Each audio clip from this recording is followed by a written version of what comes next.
지난달 강원도 양양군청에서 있었던 일입니다. 청소차를 운전하는 7급 운전직 공무원 A씨가 개인적으로 이제 주식을 투자를 했는데 이제 손해를 본 거예요. 그래서 좀 화가 나는데 이제 이 화풀이를 누구한테 했냐면 자기에게 소속된 그 환경미화원들을 이제 괴롭히기 시작한 겁니다. 근데 이 환경미화원들은 이제 비정규직에다가 기관제 근로자들이 대부분이었대요. 그래서 이제 갑을 관계가 형성이 되어 있는 거죠. 그래서 이제 쉼터에서 쉬고 있는 이 환경미화원들의 이불을 뒤집어 씌우고 이제 발로 밟으면서 폭행을 하고요. 또 이제 가위바위보를 시켜서 또 진 사람을 좀 때리고 벌을 주고요. 또 이제 청소차에 태우지도 않고 걸어오라고 뛰어오라고 이제 그렇게 했다고 합니다. 이제 미신적인 그런 부분들, 뭐 빨간 속옷을 입어야지 주식이 잘 올라간다 해서 그 환경미화원들에게 그 빨간색 속옷을 입도록 강요하고 강제로 이제 지시를 하기도 하고요. 근데 특정 주식의 종목을 사도록 강요, 뭐 다 같이 사면 좀 많이 오른다라고 생각했던 것 같아요. 그래서 너는 100주를 사라, 너는 뭐 10주를 사라, 뭐 이런 식으로 시켰다고 합니다. 물론 70년대도 아니고 이제 2025년에 이제 이러한 그 위계를 이용한 폭력과 부당행위가 지금도 일어나고 있다라고 합니다. 요즘 그 서울 자가의 대기업 다니는 김 부장 이야기라는 드라마가 굉장히 인기죠. 원래는 이제 소설이었습니다. 근데 그 소설이 이제 인기가 있으니까 웹툰으로도 만들어지고, 그것을 JTBS 이제 드라마라도 만들어졌습니다. 넷플릭스의 인기 순위 뭐 거의 최상위에 있다고 하는데, 원작 웹툰도 역주행을 해서 조회수가 30배 이상 급증했다라고 합니다. 사람들이 왜 이렇게 좋아할까 생각해 보면 대한민국 직장인의 현실과 현실적인 그런 고민, 그리고 가족 이야기를 아주 진솔하게 풀어냈기 때문에 그런 것은 아닌가. 그래서 시청자들의 큰 공감을 얻은 것은 아닌가 생각합니다. 우리 대부분은 매일 아침 직장으로 일터로 향합니다. 그곳에서 성과를 위해서 치열하게 살아갑니다. 때로는 상사의 부당한 지시와 또 억울한 꾸중으로 눈물을 삼키기도 하고, 부하 직원 또 후배 직원 때문에 속을 끓이기도 합니다. 오늘 말씀은 치열한 생존의 현장 속에서 하루하루를 살아가는 우리 일하는 성도들에게 주시는 말씀이라고 생각합니다. 문맥을 살펴보면요, 5장 18절에 성령 충만을 받으라라는 말씀이 5장 21절에 이제 서로 순종해라, 상호 순종해라, 피차 복종하라는 말씀으로 넘어가서 거기서 상호 순종하는 대상이 세 부류가 있다고 말씀드렸죠. 남편과 아내, 또 부모와 자녀, 또 오늘은 이제 종과 상전입니다. 종과 상전이란 단어가 이제 사도 바울이 당시 2000년, 지금으로부터 2000년 전에 주인과 노예의 관계를 이제 설명을 한 것입니다. 오늘날은 일터에서 고용주와 피고용인의 관계, 또 사장과 직원의 관계, 또 상급자와 하급자의 관계, 또 기업 경영자와 노동자의 관계로 우리가 적용해 볼 수가 있습니다. 이르란 본래 하나님께서 선하게 창조하셨습니다. 그러나 인류의 죄로 말미암아 타락이 되었죠. 창세기 3장에 아담의 저주 안에 땅이 저주를 받는 겁니다. 그래서 평생 수고해야 되고 얼굴에 땀을 흘려야지 죄는 그런 벌을 받았다라는 거예요. 그래서 죄는 선하게 창조된 노동을 타락을 시켰습니다. 그래서 이제 타락된 모습이 상전과 사장과 고용주는 고용인들을 최대한 이용해서 이제 이득을 보려고 하죠. 그러니까 일을 최대한 많이 시키고, 그렇죠? 그들 입장에서는 또 월급은 최대한 적게 주고 싶어 하니까 착취를 하게 되고 위협을 하게 됩니다. 또 종과 직원과 고용인의 입장에서 보면 회사를 최대한 이용해서 이득을 보려고 하겠죠. 그러니까 일을 최대한 적게 하면서 월급은 또 최대한 많이 받으려고 하겠죠. 그러니까 대충 일하고 수동적인 자세를 취하게 됩니다. 직장인의 70% 이상이 이직을 꿈꾼다고 해요. 그런데 이직한 직장인의 절반이 후회한다라고 합니다. 그러면서 또 계속 이직을 꿈꾸고 후회하고 이제 악순환이 되는 겁니다. 에베소 교회는요, 상전과 종이 예수님을 믿고 함께 교회를 다니는 겁니다. 그래서 교회 안에 주일날은 형제님, 자매님인데 월요일부터 그렇죠. 교회가 아닌 일터에서 서로를 대해야 되는 거죠. 그래서 이제 어떤 문제들이 계속 생기는 겁니다. 그래서 일터에서의 크리스천들은 이제 사장과 고용주와 상급자로서는 어떻게 해야 되는가, 또 직원과 고용인으로서는 또 어떻게 해야 되는가, 또 어떤 마음가짐을 가져야 되고 어떤 행동이 옳은 행동인지 말씀을 같이 좀 살펴보았으면 좋겠습니다. 첫 번째, 직원에게 주시는 권면입니다. 눈가림하지 말고 성실하게 일하라는 거예요. 그래서 마음가짐이 우리 5절에 나와 있는 것처럼 두려워 떨며라고 얘기하는데 존경하고 두려워하고 또 성실한 마음이라고 얘기합니다. 성실한 마음을 가지고 순종하라고 얘기를 합니다. 또 7절에 보면 기쁜 마음으로 섬기기를 죽게 하듯 하고 사람들에게 하듯 하지 말라. 기쁜 마음으로 섬기는데 사람에게 하는 것이 아니라 예수님께 하듯이 그렇게 하라라고 이야기를 합니다. 그리고 행동으로는 어떤 행동을 해야 되는가? 6절에 눈가림하지 말고라고 얘기하는데요. 주인이 볼 때만 일하는 척 하지 말라는 거죠. 또 주인이 안 볼 땐 일 안 하고 이제 그런 거 하지 말라는 겁니다. 그래서 마음을 다해서 일하라는 권면을 주시고 있습니다. 이 종이라는 표현이 헬라어의 둘로스라고 하는데요. 종이라기보다는 노예라고 번역하는 게 더 정확한 것 같습니다. 영어 성경에 슬레이브라고 번역을 하고 있습니다. 사도 바울이 에베소서를 쓴 시기가 AD 한 60에서 62년경 정도로 봐요. 1세기 로마 시대라는 겁니다. 로마 제국은 노예 수가 전체 약 한 6천만 명 정도 되는, 전체 그 로마 인구의 25%나 되는 아주 많은 노예를 거느리고 있었습니다. 어떻게 해서 노예가 되냐면 전쟁에서 포로가 되면 전쟁 포로가 이제 노예가 되죠. 또 이제 세습해서 아버지가 노예여서 자신도 노예가 되는 그런 경우도 있고요. 또 팔려오는 거죠. 가난해서 빚을 못 갚아서 그렇게 팔려오는 경우도 있습니다. 그래서 가사와 또 농사와 목축가 또 막노동도 하고요. 사병, 군인이 되기도 하고 또 의사, 교사, 세무, 행정 등 아주 다양한 대부분의 노동력을 감당하고 있었다는 겁니다.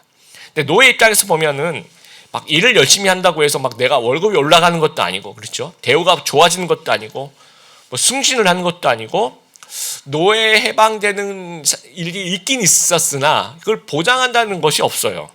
그러니까 최소한의 노동을 하고 싶은 거죠. 수동적이고 눈속이고 시키는 일만 겨우 하고 시키는 일도 잘 안 하고. 당시 그 노예 분위기가 좀 비슷한 게 징병제의 그 군대와 좀 비슷하지 않을까. 요즘은 아니라고 생각하고 제가 다니던 30년 전과 좀 비슷하지 않았을까 생각을 합니다. 월급이 막 올라가는 것도 아니고요. 승진이, 그러니까 사병들 입장에서는 승진이 되는 것도 아니고 국방부 시기만 돌아가면 제대를 하는 거죠.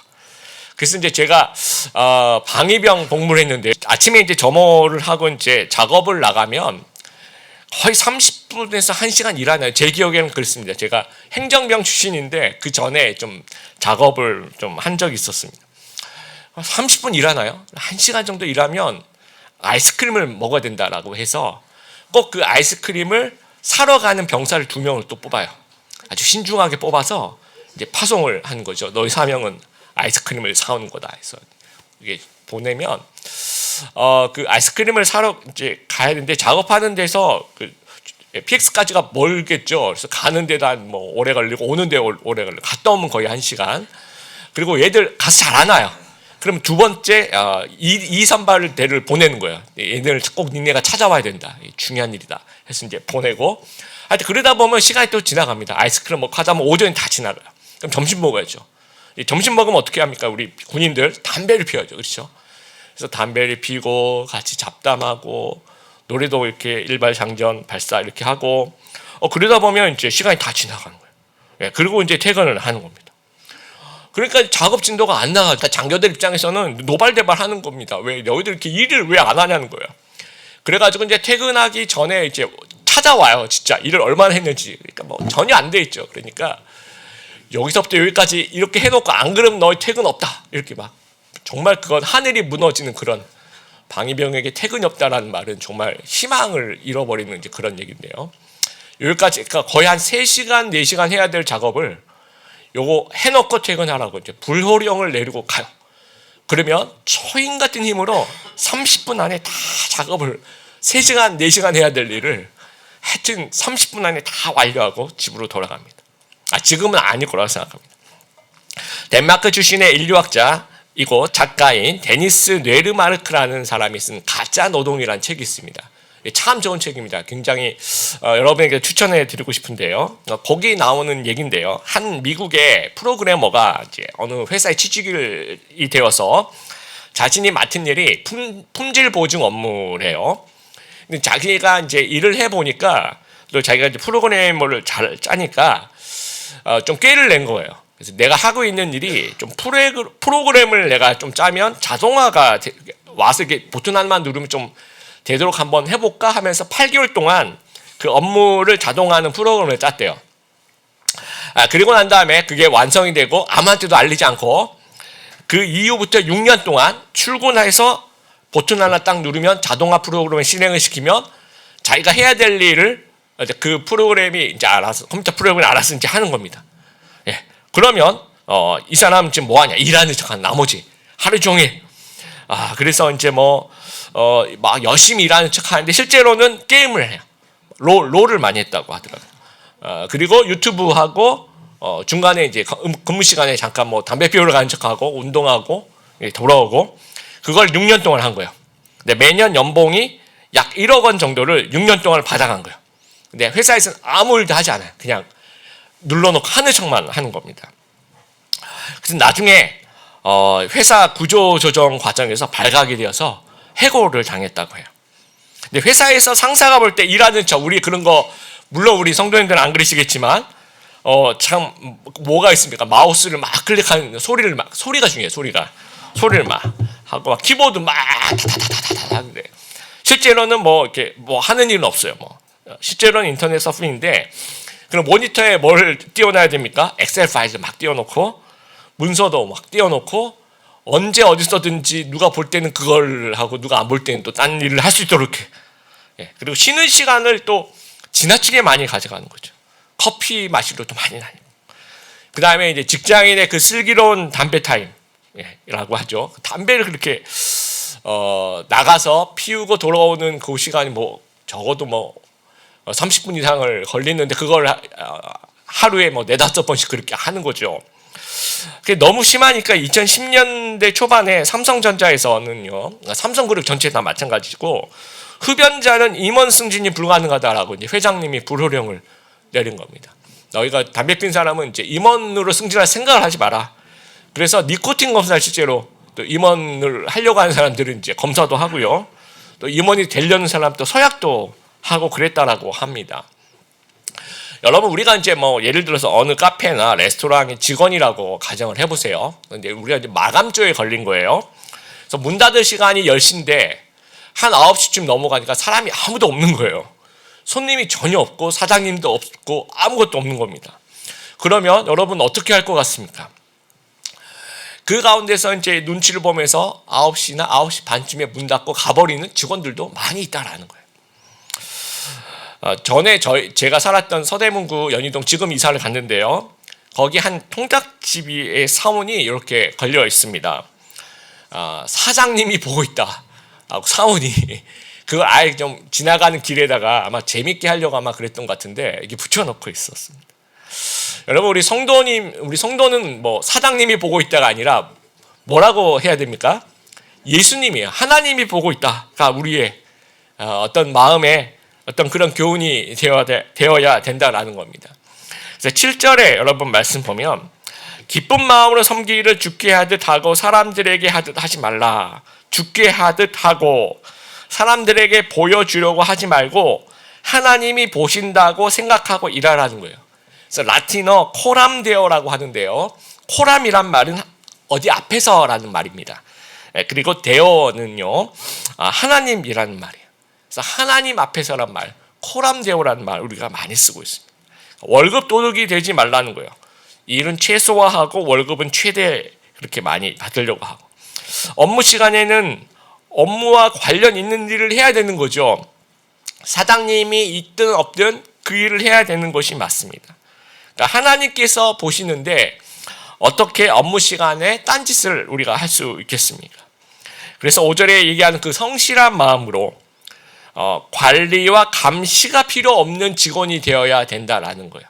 그래서 그 관리자 입장에서 볼 때 이 직원은 내가 감시하거나 옆에서 잘하고 있는지 살펴볼 필요가 없이 알아서 잘하는 사람이다라는 그런 칭찬을 받을 수 있어야 된다라는 겁니다.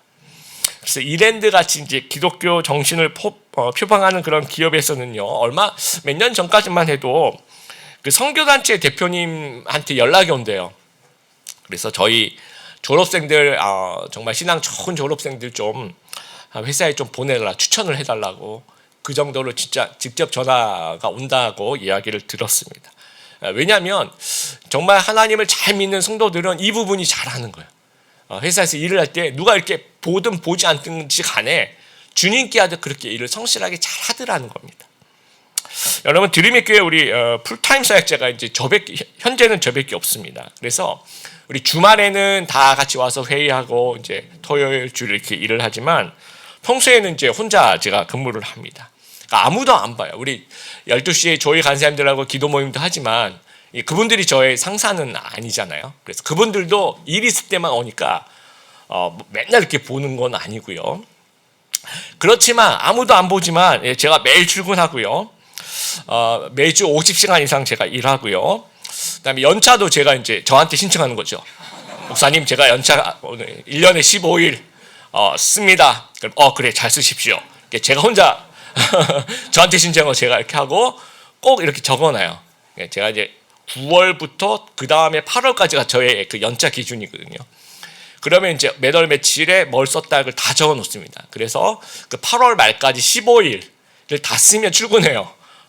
그러니까 그 연차를 더 이상 쓰지 않는, 딱 정확하게 아무도 안 보지만 누가 봅니까? 하나님이 보시는 거죠. 하나님이 저의 이제 상사가 되는 겁니다. 여러분, 가끔 이상한 또 나쁜 상사, 가끔이 아니죠, 힘들게 하는 그런 직장 문화를 만날 때가 있을 겁니다. 근데 어떻게 그 밑에서 죽게 하듯 할 수 있을까? 참 어려운 일인 것 같습니다. 그리고 오늘 이제 말씀을 보면서 어떻게 이렇게 나쁜 노예 제도 밑에서 죽게 하듯 할 수 있을까 하는 생각이 좀 들어요. 물론 제도와 문화는요, 크리스찬들이 차차 개선해 나가야 합니다. 나중에 이제 결국 노예 제도도 이제 크리스찬들에 의해서 시간이 좀 지나가지만 그렇게 영국의 윌버포스 같은 그런 신실한 크리스찬들이 이제 노예 제도를 점점 없애 나갑니다. 그래서 우리는 좀 투 트랙으로 좀 진행을 할 필요가 있습니다. 한쪽은 이제 제도를 개선하는 그런 부분으로 또 가야 되겠지요. 그렇지만 그때까지는 나의 마음을 우리가 좀 살펴봐야 됩니다. 크리스찬 직원으로서 그냥 상황을 불평만 하고 일 안 하고 좀 비판하고 미워하는 마음을 계속 좀 가지고 있으면 우리의 영혼이 좀 흐려지는 것 같아요. 이 마음 안에 악이 좀 틈타는 것 같아요. 그래서 그들도 나쁘지만 나도 같이 나빠지는 거죠. 그러니까 성경은 그것을 좀 금하는 것 같습니다. 우리가 퇴사할 수 있습니다. 이직할 수 있고요. 처우를 개선하는 것을 요구하는 것 얼마든지 가능합니다. 근데 그때까지는 좀 인내하며 같이 나빠지지 않도록 노력하는. 그러니까 상대방이 넌 크리스찬이고 크리스찬답지 않은 행동을 할지라도 나는 그래도 크리스찬다운 행동을 하려고 좀 노력을 하는. 그래서 상황과 상관없이 우리는 일단 아주 성실하게 죽게 하듯 최선을 다해서 우리를 지키기 위해서 그렇게 행동해야 된다라는 겁니다. 그리고 8절 여러분 보시면 이는 각 사람이 무슨 선을 행하든지 종이나 자유인이나 주께로부터 그대로 받을 줄을 암이라. 여러분, 내가 열심히 했는데 회사도 안 알아줘요. 동료들도 안 알아줘요. 그럴 수 있습니다. 그런데 누가 알아줍니까? 하나님이 알아주시는 거예요. 그래서 그대로, 여러분 8절 말씀처럼 그대로 받을 줄 압니다. 그대로 자신에게로 돌아오는 거예요. 제가 시카고에서 이제 파트타임 전도사 시절 처음 이제 시작할 때 교회에서 일을 좀 많이 시켰어요. 지금 생각해 보면 화가 나요. 막 아직도 지금 아주 오래전 얘기인데도 화가 납니다. 목요일 날 이제 오후에 학교에서 수업 마치면 바로 또 교회로 오라고 했으니까 목요일, 금요일, 토요일, 주일까지 거의 다른 그 파트타임 전도사님들 얘기 들어보는 것하고 3배 정도는 일했던 것 같습니다. 그래서 2년 동안 일하고 그 다음에 LA로 학교를 옮기면서 그 사임하는 그 시간까지 그리고 그 사임을 했을 때 제 후임을 뽑아야 됐었어요. 그래서 제가 하는 일을 물려받을 사람을 뽑았는데 풀타임 1명과 파트타임 2명을 뽑았습니다.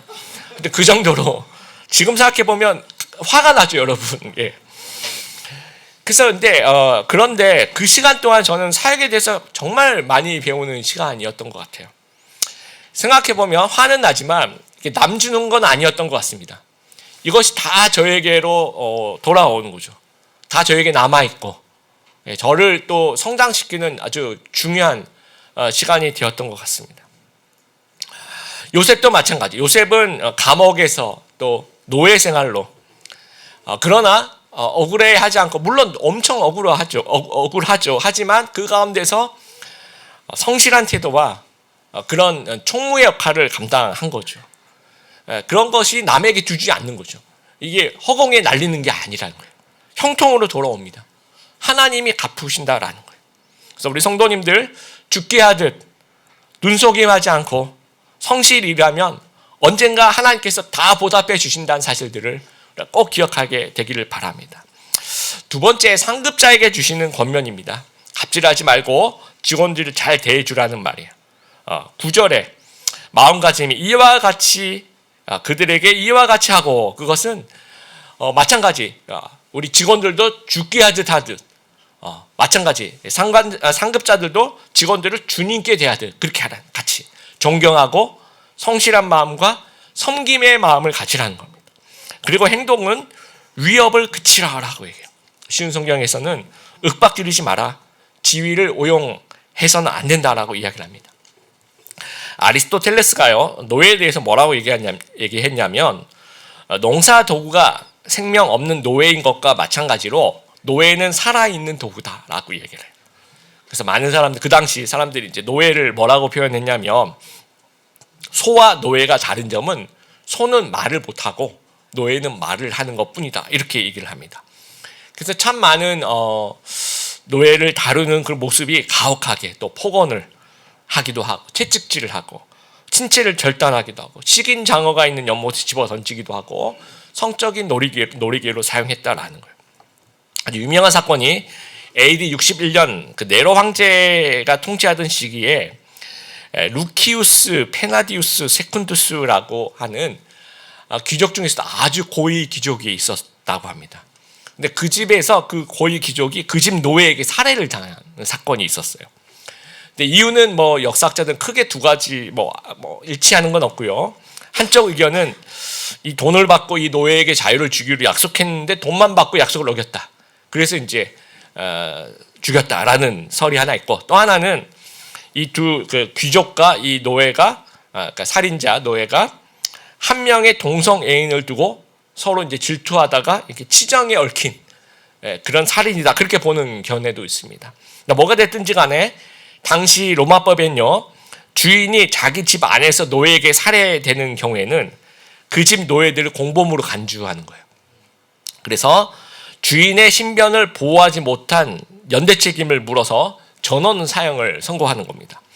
그 집의 노예가 아주 고위 관료이기 때문에 노예가 상당히 많았습니다. 약 400명 정도의 여자와 어린아이를 포함하는 그러한 노예들이 있었는데 이제 다 죽이라는 이제 사형 선고가 내려진 거죠. 그래서 이제 사람들이 그 얘기를 듣고 반대하기 시작하는 거예요. 대규모 반대 시위가 일어나는데 어떤 사람들이 이제 이제 언론 같은 데서 자기들끼리 회의를 하는 거예요. 이 400명 어떻게 보면 되게 많은 숫자지만 이제 이거는 어디까지나 제가 볼 때는 이제 상사들, 그러니까 주인들, 귀족들이 하는 얘기입니다. 400명을 희생해서 수백만 노예에게 본보기를 보여줘야 된다. 그래야지 주인들이 안심하고 밤에 잠을 잘 수 있다.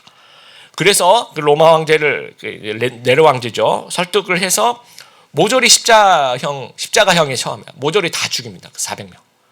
이런 사건들이 계기가 되어서 노예들이 좀 들고 일어나기 시작했습니다. 그래서 여러분 그 유명한 스파르타쿠스라는 군인 출신의 그 노예 검투사가 당시 처참한 노예 생활에 이제 반기를 들게 됩니다. 70여 명의 검투사와 함께 반란을 일으켜서 12만 명의 그 동조하는 세력과 함께 로마군과 전쟁을 벌입니다. 근데 아무리 이제 싸움을 잘해도 로마군은 훨씬 더 숫자가 많겠죠. 그래서 그 전쟁에서 거의 다 죽고 6천 명이 생포되었는데 그 6천 명도 전부 다 십자가형으로 처형을 했다라고 합니다. 아주 가혹하게 대하는 거죠. 그래서 제국 후기로 가면 기독교의 영향으로 노예 관련 법이 노예들의 이익에 좀 부응한 쪽으로 좀 개정이 돼요. 그래서 AD 90년경 도미티안 황제 때 노예 사지를 절단하는 형벌을 금지합니다. 그러면 이제 다르게 생각하면 그때까지는 노예의 사지를 절단했다라는 거예요. 이때까지 이렇게 했다는 얘기예요. 그러니까 이제부터 하지 말라는 얘기죠. 또 2세기 하드리안 황제 때는 노예들이 음란한 목적이나 칼싸움의 목적으로 매매되는 것을 금지했어요. 그럼 그때까지는 그렇게 매매했다는 얘기입니다. 또 주인 마음대로 노예를 죽이는 행위를 2세기쯤 되어서 이제 금지하는 거예요. 그럼 그때까지는 그렇게 했다라는 거예요. 그 얘기를 하고 있는 거예요. 9절에 위협을 그치라. 윽박지르지 마라. 너희가 그렇게 하면 너희 상전신 하나님께 혼난다는 거예요. 여러분 상전, 주인 또 사장이 될 수 있고 고용주가 될 수 있고 뭐 상급자가 될 수 있고 경영인이 될 수 있고요. 이들은 이제 갑의 위치에 있는 겁니다. 그러니까 힘이 있는 거예요. 근데 그 힘을 잘 써야 되는 겁니다. 지위와 권력을 이용해서 뭐 갑질을 한다든지 위협을 한다든지 모욕을 준다든지 불이익을 준다든지 월급을 안 준다든지 이렇게 하지 말라라는 겁니다. 아까 서론에서 말씀드린 그 양양군청의 그 A 공무원 대표적인 직장 내 괴롭힘의 모습입니다. 그 여러분도 아직도 기억하는 2014년에 그 무슨 항공사 땅콩 회항 사건 부사장 임원 높은 임원이죠. 그 재벌 2세기도 하고 이제 직원들이 이제 견과류를 접시에 담아서 제공해야 되는데 포장된 봉지째를 가져왔대요. 그래서 이제 객실 사무장을 이제 호출해가지고 왜 이렇게 매뉴얼대로 안 하냐고 이제 불효령을 내렸는데 그래서 매뉴얼 확인하라고 했더니 그 사무장이 이제 그 매뉴얼 어디 있더라? 태블릿 PC에 있나면서 막 태블릿 PC를 찾아보는데 없는 거예요. 그래서 막 이렇게 버벅대 있는 거죠. 그러니까 이제 아마 그게 더 화가 좀 더 났던 것 같아요. 그래서 이제 막 폭발을 하고 무릎을 꿇으라 그러고 이제 막 고함을 치고 폭언을 하고 지금 활주를 떠나서 비행기 가고 있는데 다시 빠꾸 어떻게 했는지 모르겠지만 그래서 이제 사무장 내려 그렇게까지. 근데 이건 임원의 지위를 이용하는 부동한 폭언과 폭력인 겁니다. 그렇게 하지 말라라는 거예요. 8절에 아까 직원에게 주시는 말씀 똑같아요. 여러분 상관들에게 주신 말씀 똑같습니다. 종이나 자유인이나 똑같죠. 그렇죠. 누구든지 주께로부터 무슨 선을 행하든지 그대로 받을 줄을 알미라. 여러분 직원들에게 잘해주면 보답을 받는다라는 거예요. 세계 기술 산업을 주도하는 5대 빅테크 기업이라고 얘기하는 기업들이 마이크로소프트, 그다음에 애플, 그다음에 아마존, 그다음에 메타, 그다음에 이제 구글인데요. 구글을 요즘 이제 인공지능 분야에서 굉장히 제미나이 3가 이제 거기에 이제 전용 반도체 TPU가 들어가면서 주가가 일주일 새 12% 이상이 급증을 하죠. 근데 구글은 옛날부터 직원들에게 정말 잘해주기로 되게 유명한 그런 기업입니다. 그래서 보니까 이제 직원들은 식사가 다 무료더라고요. 아침, 점심, 저녁까지. 그리고 사내 카페 같은 데는 간식과 뭐 음료수, 빵 이런 거 전부 다 무료이고요.